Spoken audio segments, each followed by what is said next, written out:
Quantity Radio.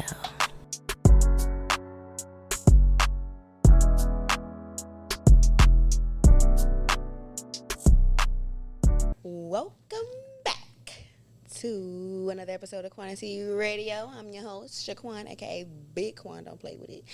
That was funny.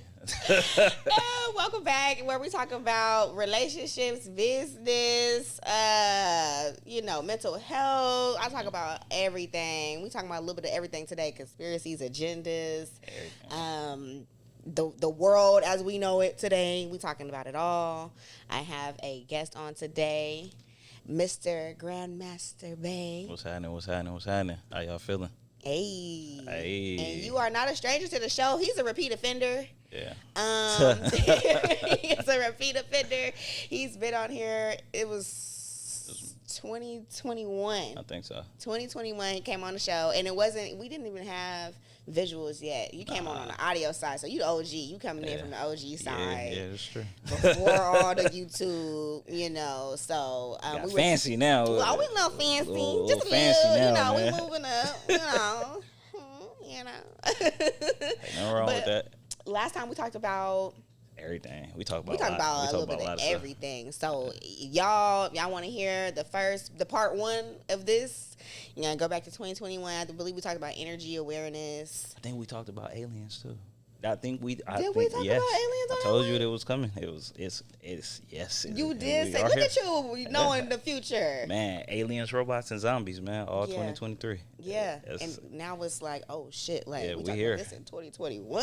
And it's here. It's here. Man, we're gonna talk about that. We're gonna get into a little bit of that. But how are you doing? Man, I'm smooth, man. I'm great. It's a nice, beautiful day, man. Good sun, good company, man. I'm glad to be here. So I ain't got no complaints. Even if I did complain, it wouldn't make a difference anyway. So, exactly. I can't stand a complainer anyways. I really can't, because if you're not about to do nothing about it, gotta do something about it. Your breath and your mind worrying about it. You're gonna be on a hamster wheel. Exactly. Yeah. Going. So, I'm glad to have you on the show again. It's always, like you said, good energy, good vibes. We always have good conversations. So I'm excited to have you on again. Indeed. This is my first podcast back from my little vacation. I went on my birthday vacation, y'all. Jeez. Where you go? Yeah, I went to Tulum, Mexico. And I liked it because I've been to Cancun before. Cancun gives me like party vibes. Like, you know what I mean? Everybody's out, turning up, whatever. I turned up in Tulum too, but Tulum was more like relaxing and more like, I want to say like historical. The things that I seen, like going to the ruins and everything like that, going to the cenotes and the caves. Talk about that. I was wait a minute. Talk on it. Yeah. No, it was cool. It was a different experience. I was freaking zip-lined. I put my fears. See, what was the barrier there? Oh. Well, I was so scared of heights. Like, I'm scared, like, gravity, or I'm scared of, like, I'm gonna fall and bust my ass. Like, I don't know what it is. Like, I'll be cool. Like, say if I'm walking, like, I'm on a hiking trail, right? And it's a narrow pathway. I'll stay closer to the side. I won't get towards the edge because maybe I don't trust myself enough to, like, be steady enough that I won't, like, slip and fall or something, or, like, trip or stumble. Like, so I'm overthinking it so much now, and I got anxiety about it now. So now I'm gonna make myself trip or something, do something stupid out of the ordinary that I wouldn't even do if my mind was calm. I think it could be a combination of a couple of different things. So it depends. It's like, one, if you had traumatic experiences from falling from heights or just falling in general. Never. See? So then, two, it's a instinctual fear, like it's you going into fight or flight mode, fight or flee, mode when you getting close to the edge because it's impending danger. Yes. Even though you haven't took that step off, you looking and you seeing, you like, hey, she can get real if it do cross that, take that walk. So it's like, your inner alarm is ringing saying, hey, danger is near, danger. So how do I get rid of that, though? Like, it depends. You feel me? It's like you don't want to completely desensitize it. Right, because you want that to kick in. You need when that. It's actually that time for you it. Need to know. But you don't want to keep it on all the time to where you always in that kind of state of mind, So depending on what it is. Now, I don't know how high you was. I don't know. I was at Lake, not I was not saying Lake Chabot. That's where I went. And I did the first hike and I was scared. But when I went out there to Tulum, it wasn't super super high. But at the same time, it's like since I am prone to be scared of heights, it just kicked in automatically. I was just like, oh my God, like I'm a fall. Like I don't want to fall. I don't want to stumble. I don't want to hurt myself. I don't want to get hurt. I don't want no danger. But like, was it only fear or was it excitement too? Because that's the thing. You feel me? Like you can be fearful about something, but you could also be kind of geeked about it. You feel me? You playing ping pong between the emotions. You know? I think it was both. I wasn't just straight scared because I never would have went if I was just straight scared. Right. I was excited to go and see the views and experience that, but then at the same time I was like, oh shit, like. And it's something you ain't never did before. Happened. Yeah.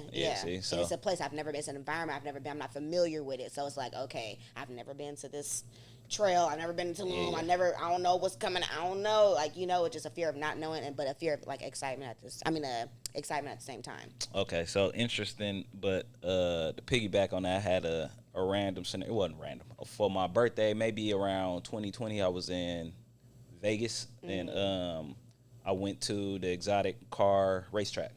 Now, I have driven exotic cars before, but I've never driven on a racetrack. So I was driving a Lamborghini, and it was cool. I had the person who was next to me, you know, on co-pilot, and we was driving. He was kept telling me to kick it up. I always drive fast, especially on the freeway and stuff.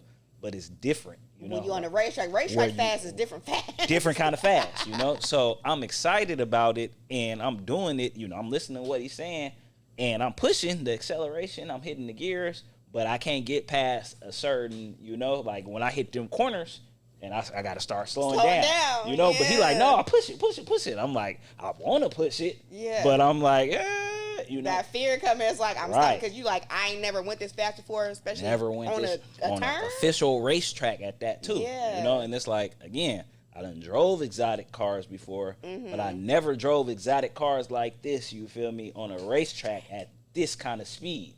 So what was the speed like on what he was telling you to push? Like, man, we was up there. It was like hundreds. We was up there. It's a nice racetrack. It's cool, you know, like, but I guess I felt like on the straight shot, it was cool to climb up and get past 100, but when it came to that turn, like, even though the car is made to stop at a dime, I have not experienced, I have never went through that before of me doing it and getting it down to a technique. You know, if you do something so many times, the habit outweighs the initial fear of you never did this before. Or you are new to it, you know. But once you did something 100, 200, 1,000 times, it's like it becomes walking. New to you. I'm not new to you. It becomes, you know, part of your routine. Like, oh, this is normal. This is whatever. You know, but if you never, and it's like that, I would have the same reaction. Like, you putting me in a car. Like, I went fast on the freeway before, but like a racetrack where it's 100 something, and you thinking about all type of stuff in your mind. I was like, oh my God, like, you know, this speed ain't safe, or this is, I've never done this before. It's like, can I stop it? If it's, I've never been in this experience before. So that's why I applied that as far as to what you were saying about the zip lining, because, oh my God, you know, I did it because I'm just like, you know what? I'm not going to not have this experience because I'm scared. I'm going to just go for it because I just got to trust, like, you know, it kind of test your faith too, like, in your higher power, whatever you believe in. It's like, okay, God got me, or, you know, whatever you believe in. I'm good. I'm taken care of. I'm gonna go across this. I'm gonna make it safely to the other side. You know what I mean? You gotta have that, or you gotta manifest that. I'm about to. I was doing that. I put on my 432 hertz, and I was playing it in my pocket, and I just had it on me. I would just do my deep breathing as we had to climb up the stairs, because you gotta climb all the way up and then go across. So the height factor, everything's coming into play. I'm just like, it's not that far up. It's not that far up. I kept telling myself that it's not that far up. It's not that far up. And then once I got all the way to the top, and I'm like, I was okay, because all I seen was the top of the trees. But see, you was also building it too. While you was taking those steps going up, you building, saying it's not that far up. It's not that far up. Yeah. So you kind of already psyching yourself out. You feel me? Before you even got to it. But it's like I had to tell myself that, because I'm just breathing. Like, everybody's chatting, chitter chatting, and talking to whoever they came with. I'm just like. It's really not no rights and wrongs when it comes to decisions that we making. It's only consequences. It's only outcomes. It's only pros and cons. It ain't no, if you had a went or if you hadn't a went, you was gonna have an equal amount of pros and cons. It just was gonna present itself in different forms. You feel me? So it's like the more you had, like if you go back and you do it, like the person who y'all was doing it with, the professional, pretty sure that was probably like what, his 10th, 15th, 20th time in just that day. Yeah. Or her. I don't know him or her, you know. But when he first started doing that, first started working there, it probably was like, am I gonna be? How am I gonna be being responsible for somebody else doing this? It's different than doing it yourself, but now you're responsible for somebody else's life. You got to make sure everything is going right with them. Yeah. You know, it's a different level of anxiety, panic, or even though it's a job, but you still the same factors of doing it so many times. Yeah. You know, the consistency and the repetition brings down the anxiety and the fear. You know, but again, fear is not a negative or bad thing. It's needed for you to survive and for certain circumstances. But you got to know when to turn it on, when to turn it off, when is it appropriate, and what is it appropriate for. So it's like you got to kind of learn how to control it. Everything. Basically, because like I said, when I got there and once I went across, I was just so scared because I'm like, now I'm not on no type of platform. I am literally dangling in the air. Facts. Going across the forest. And I'm like, God, please, like, do not let this rope break. Because I'm going to be like, I mean, the consequences is like, you going to be severely injured. You know what I mean? If anything happens. So I'm just like, fuck it. And I closed my eyes and I opened them and I closed them and I opened them. And then once I got like close to getting to the other side, I kept them open so I could know how to plant my feet and how to stop and everything like that. And it's the same thing with me, like, well, I don't know. We just got on this subject of fear, but let's keep it rolling. So I'm also scared of like roller coasters. I don't fuck with roller coasters. So that's also probably the reason why you had that fear. Yeah, I don't fuck with roller coasters like that at all. Like, just when you see especially when you see certain things that kind of like put fear into you, like, oh, this roller coaster stopped and we had to walk them down, or this roller coaster, stopped it down, or this happened and somebody fell out, the equipment wasn't secured properly, and now somebody's injured. It's like, fuck, what the fuck? Why would I knowingly put myself in that danger? But it's like, when you think about it, cars the same way. Like, people get in accidents, people, you know what I'm saying? But I gotta get to where I gotta go. That's facts. It's a necessity. The roller coaster isn't. Yeah. That's like, I'm just choosing to put myself in danger. That's like, true. You know what I'm saying, on something that goes like this and does different things. So it's like, it's a different type of fear. Like, I'm, because I don't have to get on a roller coaster every day. If I had to get on a roller coaster to go to work, I just got to do what the fuck I got to do.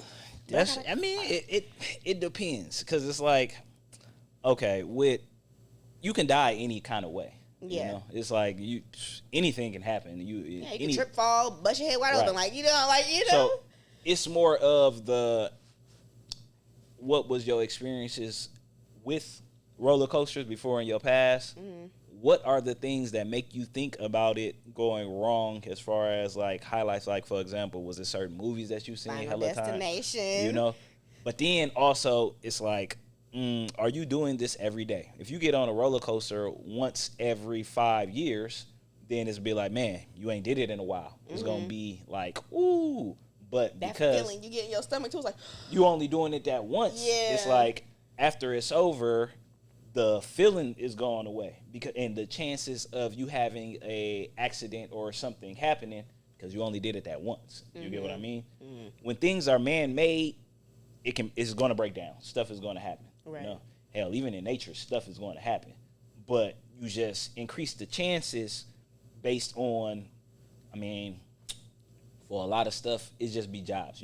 People do take it serious, but they just going to do a job. So Are they checking on it, on the machine properly? Are they doing their test runs? When the last time they services? How many times has this machine or this ride in particular had malfunctions? Mm-hmm. Or who's the designer? Because it also depend on who, and all these little factors. Y'all tighten this shit up. Like, if it's been, a year or two ago, I need you to go ahead and tighten it up before I get on that ride. Facts. And it's like, I believe too, people know you manifest things by the way you think.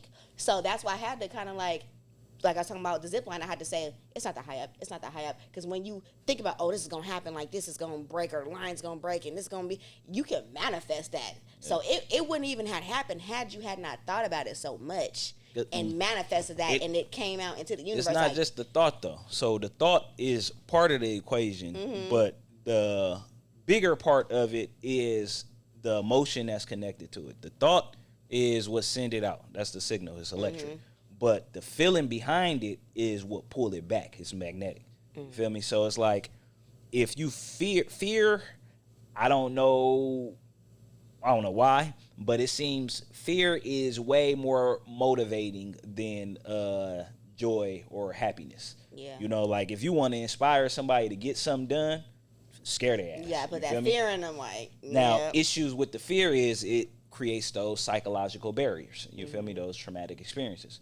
But if you are afraid of something, 9 times out of 10, you are going to work extra hard at that not happening. Yeah. You know? Yeah. If you want something to happen, if like, for example, if you want to be successful, yeah, you might go for it. You're going to go through the process. But if you don't have no reason to not be successful, you may not have as much drive. And yes, it does depend on the individual and other circumstances. Everything is circumstantial. But it's like, what is that drive, that force that's pushing you to do it? You know? What's the reason? What's your reason behind it? Fear is extremely powerful for motivating. Again, based on how you using it. It's like, I don't want to be broke again, so you're going to do whatever you got to do to not be broke. You know what I'm saying? Not to go, because you know what it feel like. Exactly. You don't want to experience that. Back to that. So it's like you like experiences and past trauma and everything. Like you already know what it feel like. So that fear of being broke and being in that same position that you was in is motivating you to excel. Now you don't want to. The key is not to be. You recognize it. You could work with it, but you don't be controlled by it. You be in control of everything. Like, for example, a lot of people always talk about love, being like one of the best things. But you got to be selfish, and you have to be really conscious with your love. You know, like you're not just going around giving your love to everybody. So you it's appropriate time, appropriate person, appropriate place. You get what I mean? Yeah. Now, you may show love for a lot of people and a lot of things, but you're not just giving it. Yeah. Same thing with the fear. It's all circumstantial. It's all time and place. You feel me? But learning to control your emotions, and especially learning to control your emotions in certain circumstances, man, if once you can grasp that and you can do it, it can help you in so many situations with people, because you're able to see things that everybody else is not able to see. You can see from different points of view because you're not coming from a personal, connotative, you feel me, point of view.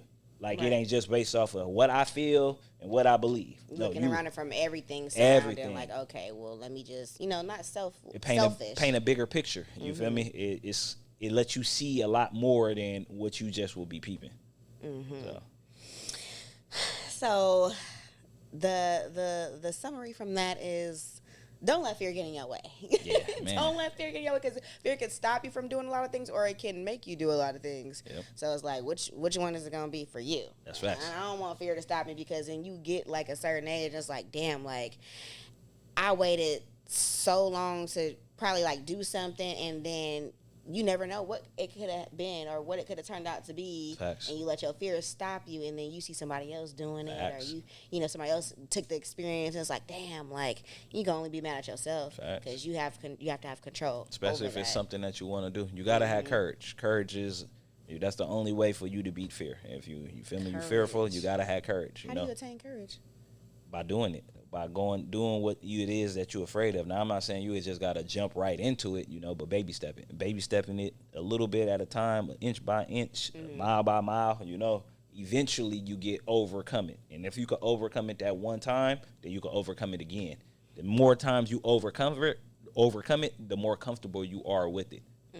So, yeah. You right about that. You right. Okay. Well, a little something. Little something. Y'all scared out there. Scared. What you been up to? Man, life. So much. It's a lot. life and what's going on in your life right now? Talk to me. So let's see things that I have been working on. A couple of courses.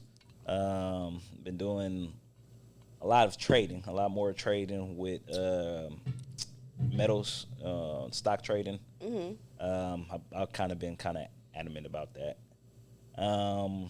Let's see, working with a lot of people with their issues, those psychological barriers, and doing a lot of energy work. That's probably been probably one of the main things besides being a parent. You feel me? Being a dad. That's like the 23/7 thing, you know. Mm-hmm. But yeah, man, just trying to advance and evolve, you know, be the best version of myself. Like, if you, I had this epiphany not too long ago, maybe it was a couple of weeks ago, and it was something that was saying we getting to this point of time where everything around us is imploding and collapsing because we're going into a new system. I remember we was talking about it before, like, you know, the first time I came on, it was the Great Reset. Mm-hmm. So now that the Great Reset is actually taking place and you seeing it happen all around, you still gonna be playing the same game, but it'll be A different level, but more players. You feel me? Like, it's the base level of things is going to be the same. It's still going to be, you're going to need to survive. So what do you need to survive? Shelter, food, water, clean air, resources. Mm-hmm. You're still going to have to interact with people, you know, and get stuff done. But you will have new players, for example, and this will sound kind of, you know, odd, but for example, let's go with the robotics thing. You know, it is a high possibility since AI came out. They are starting now to move forward towards actual physical robots with the AI technology. Like, I don't know if you've seen that video in SF in New York. They had the robot police dogs. Did you? I heard about it, but I didn't see it for myself. So things like that, you know, again, same game. You feel me? Different players, for sure. You know, with a lot of the companies, our economy is kind of crashing right now. Some vicious, like probably going to be worse than the Great Depression. A lot of these companies is closing, but the companies that are not closing are doing serious infrastructure changes. So a lot of people is getting the boot, and they are going to be replaced with AI and, you feel me, robots.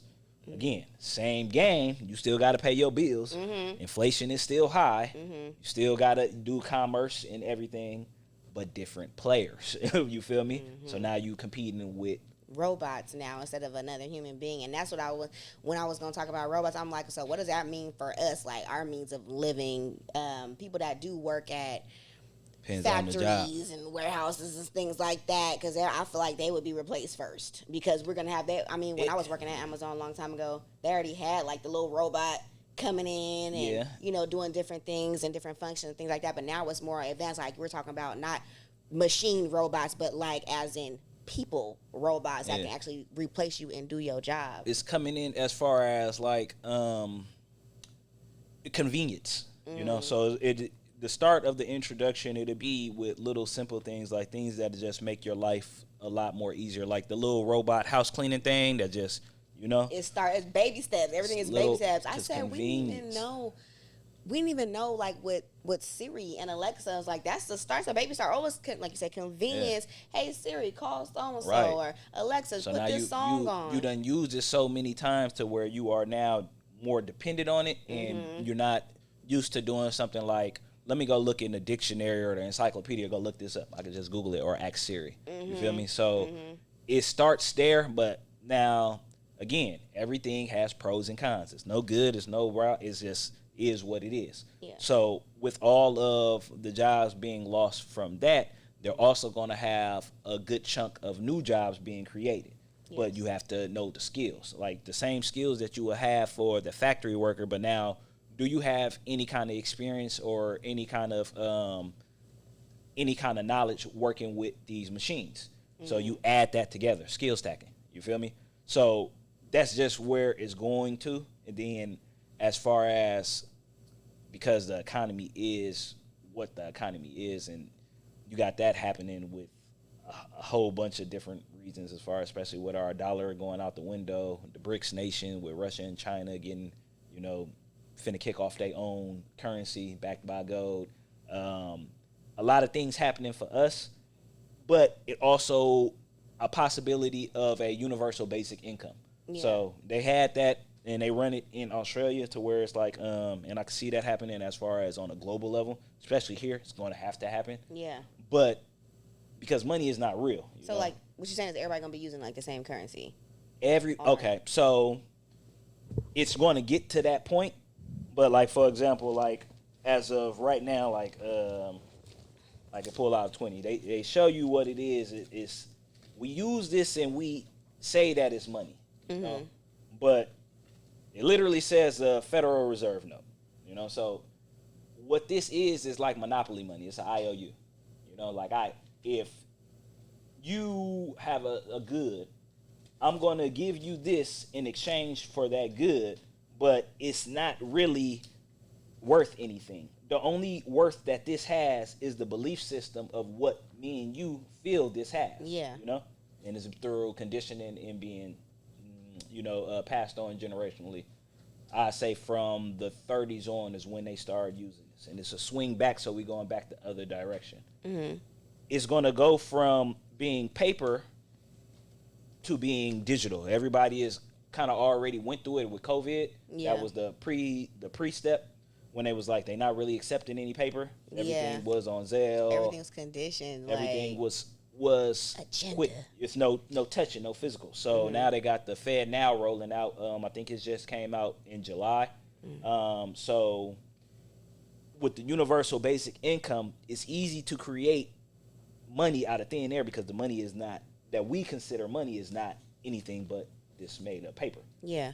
So when they start passing out the next level of PPPs and ED, what was the COVID support? It was the PPPs and the stimulus check, PPPs, and all that money they was giving away. It's like they're trying to get rid of it. Like, here's all this money. Yeah. We about to come in with a new currency. So the stimulus now package would be digital, and it'll be, that's the way the universal basic income would look. It'll be like you'll get a stipend.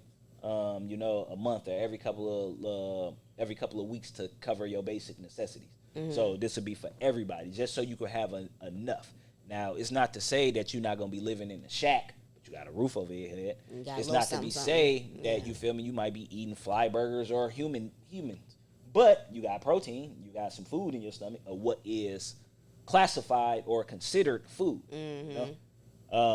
So it'll be the same game. You feel me? But different changes. You feel me? And it's like, because people are they get swept up by the technical, like, for example, being stuck on social media, looking at their phone, swiping, people spend so much time. That will upgrade to being into the metaverse and being into, the digital reality. So now you seen Ready Player One? No. You never seen it? Got to see Ready Player One. I got to see it. Got to watch it. The way that they were living, you feel me, in the real life was like shit. But they was living lavish. In the video game. Yeah. You feel me? So the same little, you stuck on your headset all day, your computer, your game, everything. Like, they got jobs in the metaverse. They got, what was it called? I think it's Sandbox, where you can actually make money, being a waitress or being a bartender in the metaverse. That's crazy. You get paid real money, So, what's the agenda behind that, though? Like, they trying to keep us in the house or what? Like, they just want us to be everybody stuck on that while they outside coming up with all this other new shit and we not paying attention to it. We so stuck in the metaverse. I feel like it's a distraction. It's for something else. Yeah, and it's like, okay, yeah. For sure, It's like but, because, and this get into the subject of the aliens and the other things that's happened as far as on a macro level, like the changes that our planet is going through. Like, for example, for the last, I believe, week, it was more than 14 M-class solar flares. So I don't know if you're familiar with solar flares or not, but they have ranges. M-class is, I think, one away from an X-flare. X-flare is the highest level of solar radiation hitting our planet. You feel me? M-class is literally one away from that. We had 14 in 7 days straight bombarded of high activity radiation. The radiation, what it does is, think about it like a microwave. If you put something inside of a microwave and let's say the plate isn't spinning all the way, and you put it on like 4 minutes, take it out, it'll be hella hot in some places and cold in other places. Right. We know all about that. Now, if you put that same food in that same container on that same time inside the microwave, do it again and put the plate on right, or take it from where it originally was when it was cold, and you warming it up and it's on right, and you stop it, let's say 2 minutes the way through, stir it up, keep it going. Yeah. When you take it out at the end, it's going to be well balanced. It's going to be hot all over. Mm-hmm. So think of the microwave as this container or the universe or our solar system. Think of the plate as the earth. Think of the bowl as your body. Think of the substance that's in the bowl as your brain. And think of the radiation from the microwave as the radiation from the sun.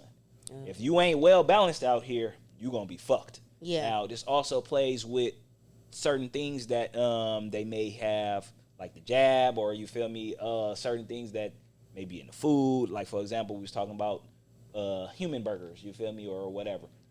These things that you know about to breeze past human burgers. Yeah, they was that's You're the not thing. about to breeze past Nah, yeah, that. that's It's a thing. I feel like that's the thing. it's like fast food places. Like, it's getting to a point to Or- where it has been, I believe they have said, and I'm not sure what state it is, but it has been federally accepted.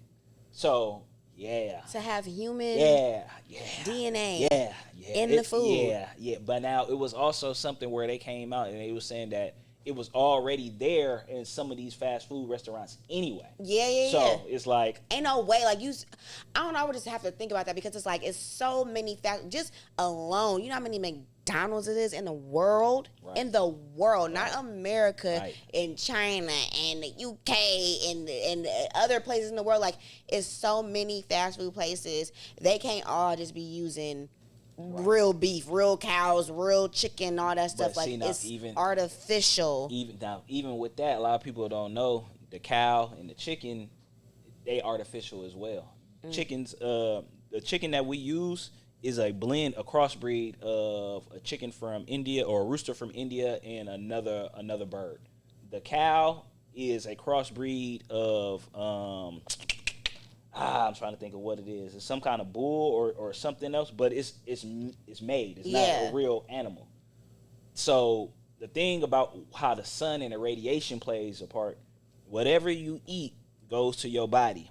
The radiation mutates that. You feel me? So it's either gonna mutate it on a 9 or it's gonna mutate it on a 6. It's either something that is more alkaline, it's gonna give you energy, or it's something that's acidic, it's gonna create something else.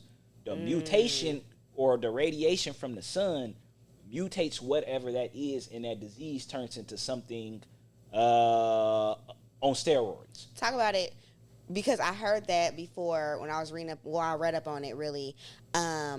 So it's like, okay, well, is the sun supposed to be good for you? And some people are like, it depends on who you are. And it was like, circumstantial. Depends on what you're putting in your body, because if you want to sit in the sun all day, but you eating burgers, fries, and just all this type of stuff like that, right? I mean, it would be more acidic for you because you're not eating the proper things. But if you eating fruits and vegetables all day, and you go stand out in the sun, but that's for people who got melanated. You see, now you hit on it. That's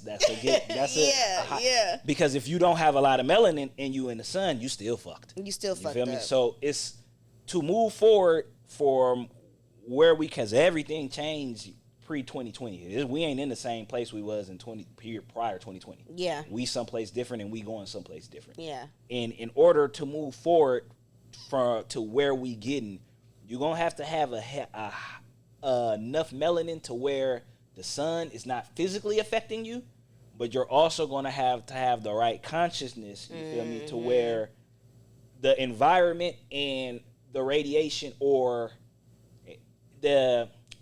everything recognizes you as not an enemy.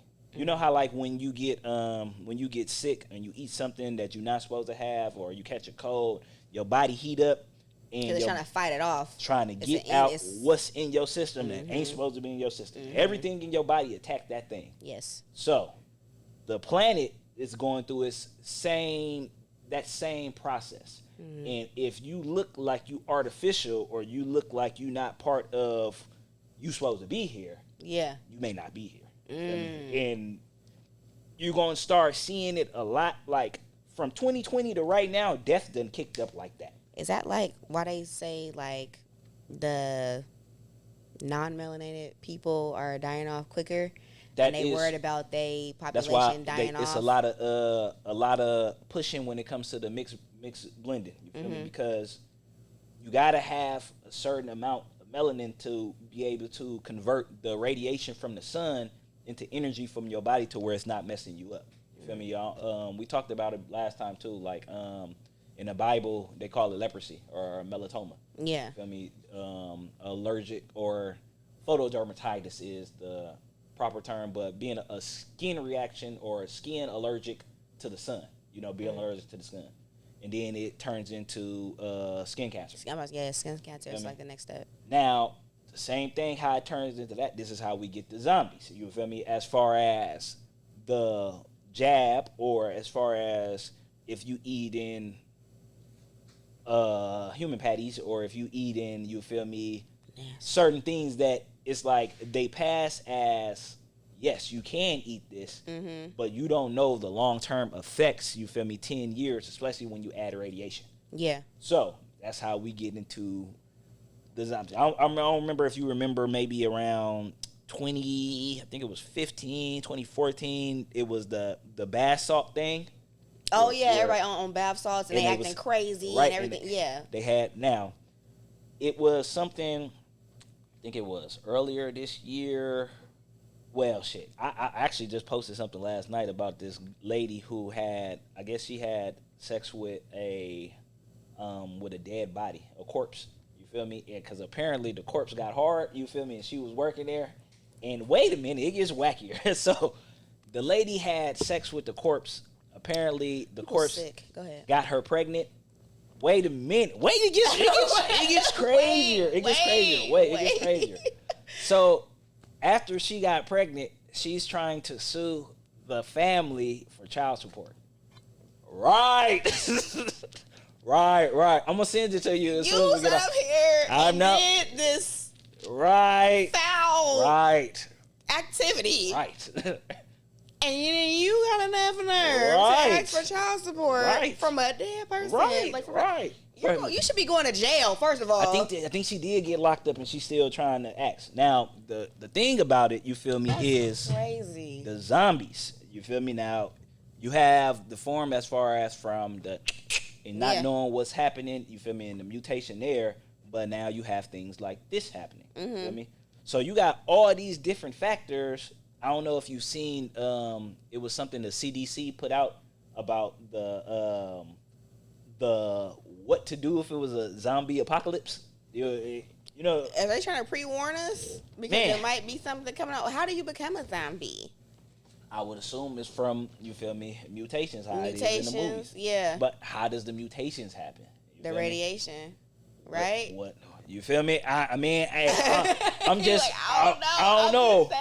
I just know for some reason, everything that we seen in movies in the 90s is now here. It's now here. Yeah. It's coming to pass. So that Walking Dead, everybody so tuned in the world. I'm talking about everybody was watching that. It's like, oh my God. So, now we know we got to shoot them if we want to kill them. We want to do this and then different type of things you got to do if you want to get rid of the zombies or to get away from that type of shit. Like, it's like it's preparing us. The things that my theory on it is nothing from the movies or from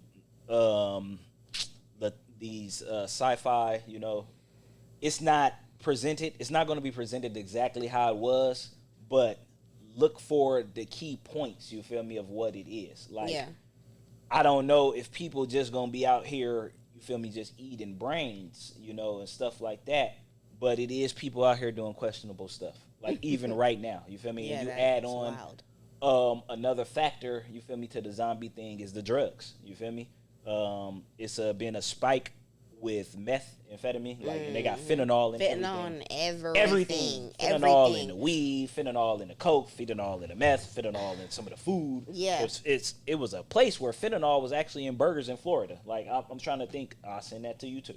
But, yeah. And then people lose their minds because I'm working directly with a mental health facility. So it's like you see people come in there. It's all based off of drugs. Like you said, you was going to John George and everything like that. Those clients coming in there, and they are gone from drugs. They was totally fine. Totally fine until they took a hit of, got on meth or some got laced with fentanyl, and now they're in here and their mind is gone. Now they own these schizophrenia drugs, bipolar drugs. They got anxiety. They're talking, they're hearing voices in their heads and talking to them. I see it firsthand. It gets deeper too. Now, you've got, as far as these things, the drugs, it alters your mind and puts you in a different state. You know, the thing about it is, because of the place that we are in and where we have come to, where the veil is being lifted, the dimensions is merging, shit that was fantasy and myths are now becoming like, oh man, some of these things actually are here. Yeah. You feel me? And when it comes to things like people seeing things or people hearing things, hallucinations, is it that, or is they really seeing it, and because they on what they on, they actually are tapped into that spectrum? You feel me? Because now the veils, like the layers that was around the planet, being the Van Allen belt, the ozone layer, you feel me? Other different layers, they're gone. You feel me? They are bye-bye. That's why we're getting more radiation from the sun. And the sun being, as far as it being it's burning hotter, it's burning brighter, and we get more suns. You feel me? So it's like, with these things happening, what is the effects happening on somebody's brain who under the substance? You feel me? Then you putting all the other stuff in your body too. Now, so then that mutates it because of what's in their body already. So you have a lot of people out here, they on zombie mode, even though they physically not on zombie mode. They're mentally like castrated. You feel me? They and the zombie being, they are walking around. You feel me? But they're dead. You feel me? Like, they don't have no goals. They don't have no dreams. They don't really show any emotion. You feel me? Or like, for example, if somebody does something out of pocket, you feel me, it's no longer that, hey, man, don't do that. You feel me? It's like the morality and the morals are going out the window. So they just prone to do whatever. You feel me? Everybody say they on demon time. You feel me? And they manifest that shit like, you are a demon. I'm on demon time. I'm on demon time. I mean, I'm finna be out doing whatever, whatever I feel like I want to do, I'm gonna do it. Ain't nobody stopping me from doing it. I'm gonna be on my bad behavior, act bad, all that type of stuff. It's like being pounded into our minds, and it's like, bro, like, and I feel like it's a lot of the, what is it, Generation X, Z, or X? I couldn't even tell you. Z, the youngest ones. Yeah. So it's like, I seen, and it's so sad because I seen a lot of 18, 19, 20. You should not be in this program already. Like, they went to college, was doing whatever, one of my clients, and then they had some drugs. And now they're in this mind frame where it's like they sleep all day. They drool and can't control their drool. Like, that's part due to the psych meds too. But just being stuck and being sluggish like a zombie, like you said. So it's just like, when I see that, I'm like, you're only 19, you're only 20 years old, bro, and you're worried about drugs. But you can get it from different. It's many ways to get to that state. Some dudes get to that state from playing video games too long. Yeah. Some people get to that state from, they'd be at their job working too much. You feel me? They dedicated everything to their job. You feel me? They just an office, company floor mat. You feel me? Some people get in that state from substance abuse. Some people get in that state emotionally. You feel me? Like, they'd be in a abusive relationship, physically and psychologically, and they just stuck. You feel me? Like, they stuck. They can't do nothing about it. You feel me? It's a lot of different ways to get there, but then it all has still to do with the mental and the vibration that you are on. It's your consciousness level. Yeah. Like, if somebody is taking hella substance, 9 times out of 10, they taking substance because they want to feel something. Either they want to feel good because they like the feeling, or because they're trying to escape something. Exactly. If you wasn't trying to escape it, then you wouldn't be abusing it like it is. You feel me? And it wouldn't be the consequences of you abusing it. If somebody had the right consciousness of, as far as like, and this could get a little touchy when, as far as abusive relationships, they are in that situation. Yeah, they got with that person by will. are they stuck with that person because you feel me? They are physically shackled to that person. You know, as far as like, man, they whooping their ass if they trying to go, or are they mentally shackled? stuck on, feel me? Emotionally shackled. Feel me? They doing to themselves. They can't really leave. Their consciousness is there, and they like, man, I deserve this, or this is as good as I get, or something. The worst one is I love this person and this person loves me. That's, you feel me? Is that the version of love or what? You feel me? Because only what you they can know. define. If they ain't experienced true love, then they would know that. But only that's you can not define what love. true love is for you. Yeah, You feel yeah. me? Like if you say that this is love for you, then who's to tell you that this ain't love for you? You make a declare of what this is. You feel me? Yeah. And a lot, like you said, a lot of people have not been exposed. You can only be what you've been exposed to. Exactly. And so if you haven't been exposed to the proper love, somebody pouring into you and helping you out and wanting the best for you, you if assume you that it experience is that, you would not stay facts. in that type of environment, I feel like. That's facts. You know what I mean? So if you've never experienced that and you grew up in maybe an abusive household, or if you grew up and, you know, people not showing that much love towards you or giving, you know, a fuck about what you got going on, whatever like that, is everybody for themselves, it's like, oh, this person, you know, took me in and we're together now. They cared about me at first. That's how they rule you in. And then that's when, you know, other things can start to take place. Like once they got you, and then like, oh, I'm going to start, you know, maybe verbally abusing, physically abusing, now I'm mentally abusing you and everything like that. It plays a part. And now you feel like you stuck because this is the only love you know. But to interject, I have to say that I think love is a combination of different things, but people just use the love word. If you break down what love is a lot of patience. Love is a lot of hard work. Love is a lot of time. Love is a lot of consistency. Love is a lot of sacrifice. Love is a combination of a lot of different things that you might necessarily not want to do, you feel me, or in things that you do want to do together, you feel me? That's what makes the love, you feel me? Like, for example, if you think about the relationship between you and your child. You feel me? They say it's no love like a mother's love. The reason why it's no love like that love is because the experiences that you went through to have that child, the experience that you have with that child. So you done built that rapport and that bond. If you think about the relationship that you'll have with, you know, okay, for example, I don't know if you still with the person, you feel me, or not, but with the father, you feel me? That love was what it was.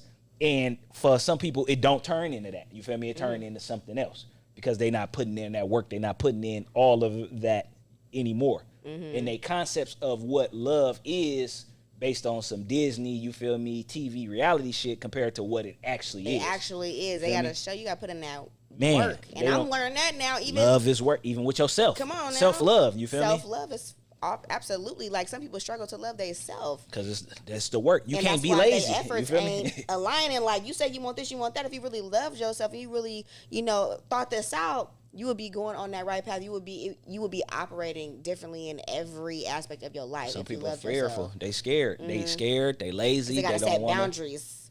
They no control, no discipline. You feel me?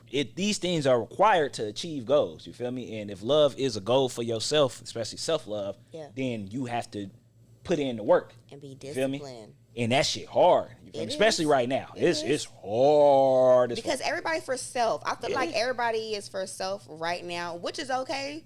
You know, you can be for self, but not all the time. Balance. It has to be a balance. And that brings me into shit. This brings me into female rap. Oh, sheesh. Yeah. I want to get into it. I want to talk about female rap because I feel like I said we talking about agendas and shit, conspiracies, agendas, and everything of that nature. So I feel like it's definitely like. How deep do you want to get into it? How deep do you want to get into it? I'm with it. We can talk about it all because I'm like I said, everybody's for self right now, and especially like the women. I feel like, okay, so first of all, I want to say this. It's a lot of female rappers out right now, and I want to give a shout out to all. I'm about any black woman getting her money, first of all. So I want to say that first and foremost. So it's like, okay, the light is shining on us right now. It's like nobody's really talking about like men coming together and rap right now. It's like more of the women that's being promoted. But the type of rap that's being promoted from women, it's like I was kind of going back and forth with it in my own mind because I'm just like, This about to feel good. This about to get good. We're about to get good. We're about to go in. Yeah. So it's like you got the sexy red, and Pound Town, and then you got the city girls. Like, it started with the city girls, and get a bag, fuck a nigga, or fuck a nigga and get the bag. You know what I'm saying? It's all about getting money from men and everything like that. And as men, y'all know, it requires some money to get us. Not, it's not like a sexual exchange thing, but it's like I gotta put in that time, that effort, that money to get this woman. But then when you hear the music that's being put out now from these female rappers, and then all type of nasty, just degrading things that they talk about, and then you go back and look at it again from like somebody like, because it's been around, female rap been around where they've been talking nasty and degrading, like Lil Kim, you got Nicki Minaj, you got Shawn, you got Trina, like all those. It was okay, but now the way it's being presented now is like it's overload. It's an overload of it, and we dissing men at the same time. Yeah. The female rap back then wasn't really about that. So now it's like a divide. Like, okay, well now we like, fuck you, we don't need you, but I'm gonna take your money. And now men are looking at like, we know it take money and stuff to get y'all, and we gotta show y'all that we want y'all. But now it makes them not even want to do it because you might be on this type of time. So, I'm gonna spend my money on you, but then I got the bag, he flew me out, you ain't never hear from me again. You know what I'm saying? But then you got the other side of women too, and we in our soft life, and we're thriving in our femininity. So you got that woman, confused. And then you got this type of woman. And then a lot of them doing the same thing. Okay, so. Let's go. Before, I will say everything that we have just talked about up until this moment, even how if they seem separate, it all goes together. It is a giant spider web. Giant spider web of energy. Everything is connected. It's directly connected at that. Next thing. As far as with everything that is happening, nothing out here that is happening, regardless of how extreme or outrageous or out of pocket it seems, nothing is happening by mistake or by coincidence. Everything is happening by design. Yes. Timelines in history is extremely important. You feel me? Especially if you can get to proper timelines and proper history as far as you see it from different points. Now, if you do the timeline as far as just with the female raps, we got this year, you feel me, Sexy Red, Pound Town is where it's at right now. 2003 or 2023, this is August, okay? Yes. So let's say we rewind a couple of years ago, or last time I was here, I think City Girls had just came out, you feel me? It was that. Fast forward or rewind a couple of years before that, let's say around 2016, Cardi B was starting to blow up. She kicked it off. The only person who was before Cardi on that kind of level was Nicki Minaj.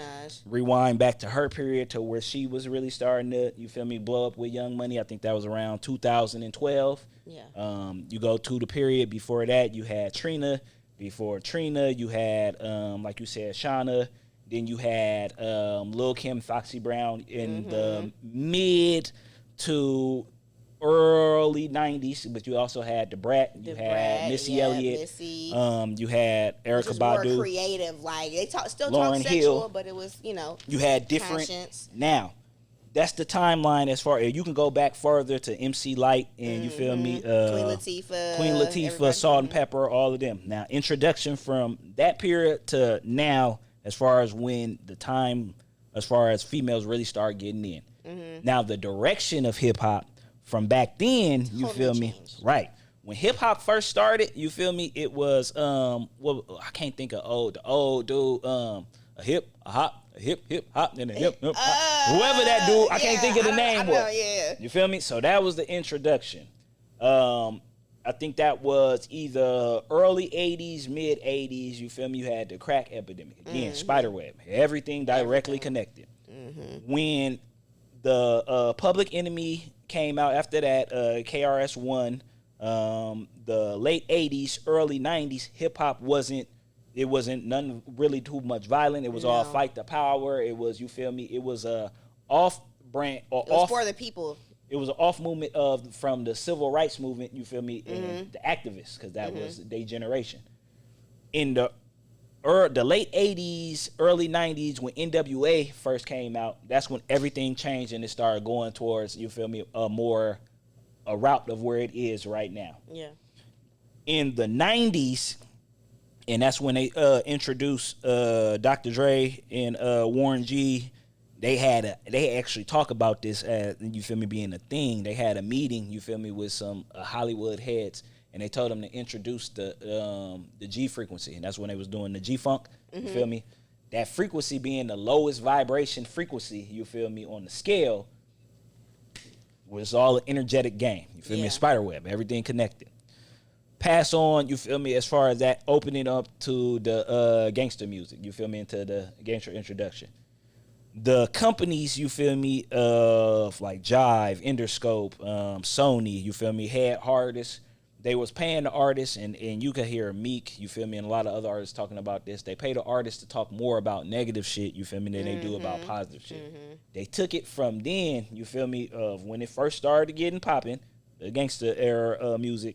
They was flooding more money into it and putting those artists out more mainstream. Yeah. Remember, in that time period, it was no Spotify, it was no Pandora, it was no download, it was no streaming, it wasn't none of that shit. They had tapes, barely had CDs. Yeah. If you wanted your shit played, you had to go through these companies to get your shit on the airwaves. Because all of these airways, KMEL, the main radio station in New York, I think y'all probably got one out here, but I'm not sure if the one out here, or not Breakfast Club, Hot 90, Hot 97. So yeah, they're all owned by Viacom. You feel me? So same company control. You feel me? Yeah. You can only do what your company allow you to do. You got to follow whatever the rules they say. You feel me? So the artists that they was putting out and they was promoting certain kind of artists. They were only signing certain kind of artists.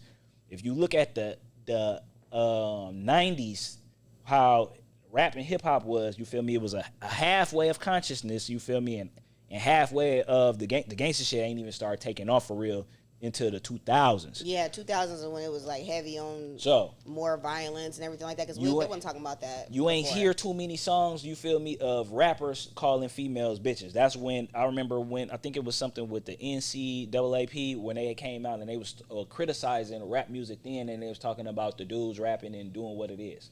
Again, the people are getting paid to present this and do what it is. That's what these artists are getting from their labels, their managers, the executives, you feel me? That's what they pushing.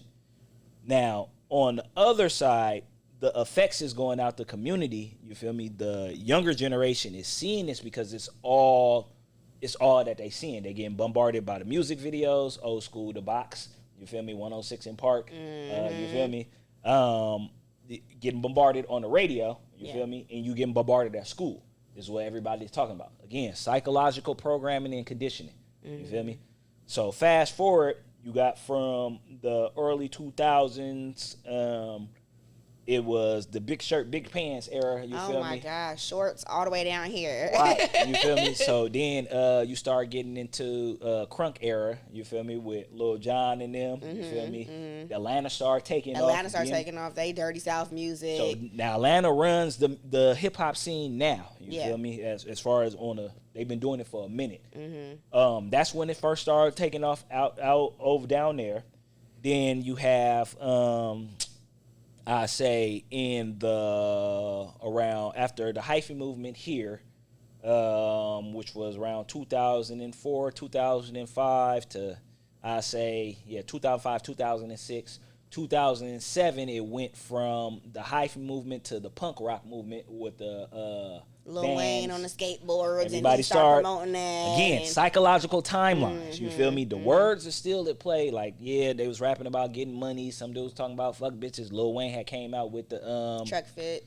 Yeah, it was the old the Money on My Mind, the Carter 2. Okay. You feel me? That the get money, fuck bitches. That's when that period was heavy. Yeah. You feel me? A heavy agenda on pushing the money, fuck bitches. It's still a divide. You feel me? Psychological warfare.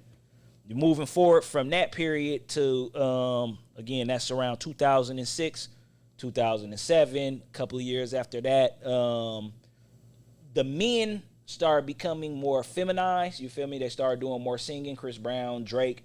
That was when the hip-hop started going singing as far as what it is. the females was there, like you had the Eves, Nicki Minaj, again, Missy, the Brat, but they had bars. Even when they was talking bullshit. They had bars. Old school. Gangsta Boo. You had what's her name from that was with No Limit. Damn, I can't think of his sister. You feel me? They had Lady of Rage. Yeah. You done had a lot of females talking that, but they had bars and they wasn't as vulgar. You feel me? Now again, like I said, back then they was pushing from tapes. Then it started being CDs. You remember probably when you was in high school, was niggas out selling CDs on the block? They're trying to flag you down to get you out their mixtape. And a little paper sleeve. Did you ever see any females out there trying to pass you a mixtape? No. Did you ever like? Hey, here go my. Hey, listen to my. No, it was always niggas, right? It was always a nigga. Okay, so then you get to the point of where, again, everything's spider web. Nothing is happening by design. You feel me? The music may be one thing, but the music has nothing to do with as far as the increase in women, especially primary melanated women in positions of power in these companies, positions of power in politics, positions of power in movie roles. You feel me? It's not just as far as the movie roles as the actress, but the storyline being based around that character, being primarily women. If you look at the trajectory of where it's been for the last 10 years, it done spiked. Like all attention done went, you feel me, from the male, and it done been diverted, you feel me, to the woman. Now, on a solar and a galactic universal level, the energy that's coming in to the planet is a feminine energy now. You feel me? It's because this taking over. This universe is a feminine universe. You feel me? It's a the planets are all females. You feel me? The sun is the only thing that is male. It's electric. Yeah. The sun is electric, and the planets are feminine or magnetic. That's why the planets fall or go around you feel me, the sun. You feel me? That same thing, as above, so below, when you see the reason why it was able to go as far as, you feel me, pushing the money, you feel me, thing, because in nature, if that person or that male is getting all that money, you feel me, for what this program is or what this game, this concrete jungle, it looks like he is a top, you feel me, top status, alpha, because of what the tool it is of being the money thing. You feel me? If this was, let's say, the 1800s, or you feel me, hell, let's say the power go out, the money is not going to be important, but the principles or the relationships between male and women would still be the same. Women would be attracted to the man that is doing that thing, you feel me, that they would consider high, because it's a natural thing. The energy being switched, all of this natural, organic, divine, feminine energy coming in. Yeah, some divine masculine energy coming in too, but it's heavy on the divine feminine energy coming in. Women we're going back towards to where it was more of the ancient world. Right now, this system, our society for the last couple of 100 years has been more of a patriarchal, artificial patriarchal society at that. So when you hear about, as far as in religion, the Father, the Son, and the Holy Ghost, we all got belly buttons. Yeah. It ain't, you feel me?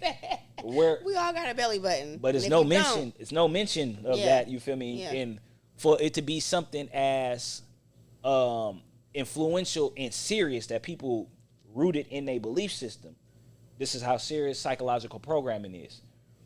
You may think, you feel me, because of the conditioning, you think in Father, Son, Holy Ghost. You feel me? But your biology, your physical, has belly button. You literally came from your mom. Yeah. It's no ands, ifs, and button. One thing is a belief, the other thing actually happened. You feel me? So it's a disconnect somewhere there. You feel me? Where is that person? You know, where is Mother Nature? Where is she at? You feel me? In Islam, you feel me?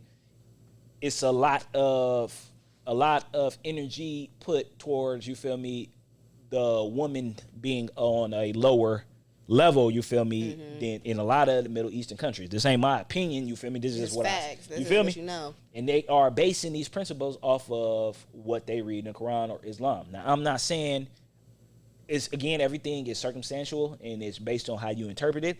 I wouldn't interpret it like that from, you feel me, reading the Quran. Even saying Allah is a feminine name. You feel me? So, but you only know that if you do the study. You feel me? And it's like people mentality is stuck on a patriarchal man agenda. You feel me? The energy that is coming in that's shaking shit up is feminine. The people who run this game, you feel me, right now, are aware of what is going to happen before the average Joe does, because they got the Texas, and you feel me, they done been able to set up shop for the last couple of 100 years. You feel me, to keep the telephone game going. It's coming in, and they trying to get ahead of it. That's why you also see I don't have no issue with nobody doing whatever they, you feel me, be who you want to be, love what you want to love, you feel me, do what you want to do. But be true to yourself. Know why you are how you are. And the reason why I say that, as far as getting into the whole the gender thing right now, it's a big discussion, you feel me, with a lot of dudes switching sides, you feel me? Yeah, it's happening with a lot of women too, but it's more the with men right now, because we're in that feminine state. You said that we switched over into that feminine. We going to it. So the power is going to the women. To keep your masculine, or what? If you see a lot of, like, you will see some dudes, you feel me, who melanated, who is going with that process, but a lot of the dudes is more European cats, you feel me? Who was on top of, you feel me, if you're in the patriarchal system, the person who was the man. You feel me? For the last, we don't know who the fuck this person looked like. It just was a description, you feel me? And it was the name, the man. You feel me? With it going from the man to the woman, you feel me, back to where it originally was, a lot of the mans is trying to jump ship, you feel me, and make the switch, because the power is going back over, you feel me? Women. So it's nothing is happening by mistake. Everything is by design. You feel me? And like I said, yes, you have it as far as with a lot of females too, you know, doing it. But it's, you don't see a lot of women converting over and going and get surgery, like, and dissing, not like how it is on that level. Because now I even seen the videos. It was a Just Hilarious. She had said something about that, saying like, okay, like, don't call me was it the cis women, like calling biological women like a whole acronym, like, I'm a woman, like, you don't come up with acronyms for me. I am a woman. Now whatever else you want to call somebody else that's genetically modified, you can go ahead and call them whatever, but I am a woman. I'll be respected as such, like, you know what I'm saying? For a trans, like I said, I'm with it too, like, love who you want to love, be with who you want to be with, as long as you're not bothering me or whatever, you ain't causing no harm to me. I don't care what you do. Do you what makes you happy. And like you said, you need to have that reason. If somebody asks you. But you gotta know it's for you. It's for you. Like, do you know it's for you? Did you feel that, and it wasn't programmed into you? You know what I mean? And that's what, and they wouldn't even know that, because they would say, well, no, I've been like this, but what were you watching? Where were you around? Who were you around? What were you around? What did you see? Like, everything plays a part into that. So you can't even be like, oh, well, this is just how I was. Okay, but yeah, you grew up looking at this, watching this. If I watch something about being a murderer all the time, if I'm around people are talking about killing all the time, I'm listening to rap music talking about killing niggas, going on to this, 9 times out of 10, like, I'm not going to be opposed to going to that lifestyle. Facts, but also a heavy factor is the chemical compound, biologically. A lot of the food that a lot of people eat, especially a lot of fast food, is pumped with extra hormones right now. Estrogen. A lot of estrogen. So you got a lot of the boys are eating it, and then it's actually something else that I seen that it was actually in the water that they was talking about. It was something, it's a certain kind of pesticide that they use to clean. They put it in the tap water, and it's to clean the water, but apparently it is castrating men chemically. Feel me? So it is, they had an experiment where they showed male frogs being exposed to it for a certain amount of time, and some of the male frogs were starting to develop eggs. You feel me? Now, you got that being pumped psychologically, you feel me? The agenda is being pushed as far as, like, you know, by the male rappers or the male artists, you know, seeing them with purses, little pants, little girl chokers. Even the rappers you never thought. Like, just real quick, like, I remember seeing, like, just one example of YG back in the day. Like, YG, because I just seen a picture of him recently, and I'm just like, he out in these tight-ass pants, and like, something that when he first came out, he wasn't wearing that. Yeah. Even, like, when Amigos first came out, it wasn't none of them tight pants and the chokers and all that type of stuff. Are they doing what they want to do because they want to do it, or because they label saying, hey, man, look, man, you want this sponsorship, we need you to play along. Yeah. And that's what they go into when they say selling your soul. You giving up a piece of something you don't necessarily want to do. Yeah. You feel me? You know, you probably shouldn't be doing it, but it's like you'll do it for that check. You feel me? And you have it happening on so many different levels of that. That is what's influencing, you feel me? And then, so physically, it's happening. Psychologically, the appearance of, you know, the styles and the trends. Chemically, what's you putting in your body. Now, the radiation, turning it up. So it don't matter whatever is in your body, it's going to get turned up. Then the energy of that divine feminine coming in, you feel me, of influencing. You feel me? So if you're not strong in your manhood, you gonna get knocked off your rocker. Man, you feel me? But it's real shit. You feel me? And it's like being strong, it don't mean, you feel me, not necessarily like being out of touch with your emotions. You feel me? It don't mean you're not mean like little stuff like not being able to cry, or you feel me, something like, oh, you gotta pay for everything, or you feel me, something like that. But you have to know if you were to strip away this world, you feel me, strip away the man-made world, beings, we were still here, you feel me, how is it operating in? It's danger, you feel me, the man's duty was to protect and provide, you feel me, you protecting, you building, you providing. The woman's duty was to nurture, you feel me, give life, that's what you're doing, you giving life, you nurturing that life you giving, you feel me? So if you was to take all of this away in this world, you feel me, this materialistic world, those principles would still be there. You feel me? Now, you add the world and you apply those principles to this world, it's funny out here because we are also, when it comes to relationships, the way that we operate is semi-false, and we operating off of Eurocentric false Christianity. And when I say false Christianity, I mean because of the Crusades. It wasn't like niggas was just like, you know what, I'm gonna believe in Jesus today. That ain't what happened. It was a lot of killing, a lot of slaughtering, a lot of raping, a lot of shit that happened, and say, hey, you gonna do this. You feel me? And then here we are. That wasn't original belief. You get what I'm saying. Now, it was that version of Christianity is not the original version, because the Ethiopia has the original version. You feel me? Where it was no Jesus, straight Yahshua. You feel me? So I hear people talk. Even Yahshua. It's the text is completely different. You feel me? So the thought process is completely different as far as when you're going through it. But with taking as far as how that belief system is for how we operated off of it now, we only operating off of a jaded point of view that's presented mostly from the King James Version. So people are operating in that King James Version. The way a lot of our relationships is maybe shouldn't be. Like, for example, with how you were saying, like a lot of females, and this is how we got to this topic, because a lot of females they are now acting out with the music saying, fuck these niggas, you feel me, get this money, you feel me, and you feel me, like, fuck these niggas, you know, like, they ain't. But in defense of that, a lot of those out here, you feel me, ain't really coming to the table, you feel me, with intrinsic value.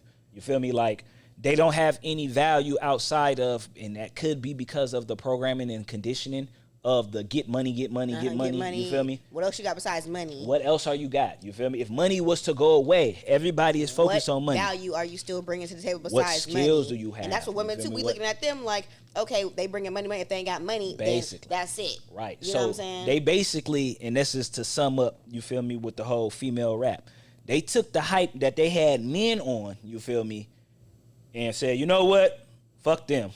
Let's focus on the women. You feel me? So focusing on the women with the same thing, you feel me? Now you are having the same issues that the men had, you feel me? Because that that shit was psychologically fucked up for us. Like that shit did a lot of damage. You feel me? Like as far as like niggas being with trapping, you feel me, with being junkies, you feel me, even the value of life, you know? Like if somebody is threatening you, you feel me, and they planning on taking your life, take their life. You feel me? I'm not gonna think twice, you feel me, at all. But to take somebody's life because they stepped on your shoes or because they looked at you wrong, that's something different. You feel me? And for it to be as consistent as it is now. And now they took the focus away from the men, and now you have women repeating the same thing again. Back in the day, we talked about so many female rappers. You feel me? And it's only in the black community. You don't have other races and stuff like that, when they rap and talk about I'm killing this, I'm doing this, I'm doing that, I'm doing this. No, you do.